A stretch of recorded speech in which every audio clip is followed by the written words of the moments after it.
স্বামীর মনে কষ্ট দেয়া কত বড় অপরাধ জানলে জীবনেও কোনো নারী তার স্বামীকে কষ্ট দিত না। কিয়ামতের ময়দানে একজন নারীকে সর্বপ্রথম প্রশ্ন করা হবে নামাজের ব্যাপারে আর তার স্বামীর ব্যাপারে। আম্মা জান আয়েশা রাদিয়াল্লাহু তাআলা আনহা বলেন, ইয়া মাশারান নিসা, হে নারী সম্প্রদায়, লাউ তাআলামনা হাক্কা আজওয়াজিকুন্না আলাইকুন্না, তোমরা যদি জানতে তোমাদের কতটা দায়িত্ব স্বামীদের উপর, লাজালাতিল মারআতু মিনকুন্না তামসাহুল গুবার আন কাদামাইহি যাওজিহা বিখাদ্দি ওয়াজহিহা। অর্থাৎ স্বামীর উপর যে কতটা দায়িত্ব, তোমরা যদি স্বামীদের গুরুত্ব বুঝতে পারবে তাহলে তোমাদের গাল দিয়ে স্বামীর পায়ের ধুলা মুছে দিতে। সুবহানাল্লাহ বিহামদি, এতটা গুরুত্ব স্বামীদের উপর।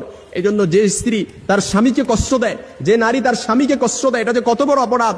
এ ব্যাপারে আল্লাহ রাসূল সাল্লাল্লাহু আলাইহি সাল্লামের আরেকটা হাদিস, দুনিয়ায় যখন কোনো নারী তার স্বামীকে কষ্ট দেয়, জান্নাতি হুরেরা তখন সাথে সাথে বলে, তুমি কেন আমার স্বামীকে কষ্ট দিলা, কেন তুমি আমার স্বামীকে কষ্ট দিলা, কাতালা কিল্লা, আল্লাহ তোরে ধ্বংস করুক, আল্লাহ তোরে ধ্বংস করুক। কেন জান্নাতি হুরেরা এমন বলে? কারণ তারা বলে, এই স্বামী যেমন তোমার ঠিক তদ্রূপ এই স্বামী আমাদেরও। কারণ সে দুনিয়া থেকে মৃত্যুবরণ করতে দেরি, জান্নাতে আসতে দেরি, তার জন্য আমাদেরকে অবধারিত করতে আল্লাহ তাআলা দেরি করবে না।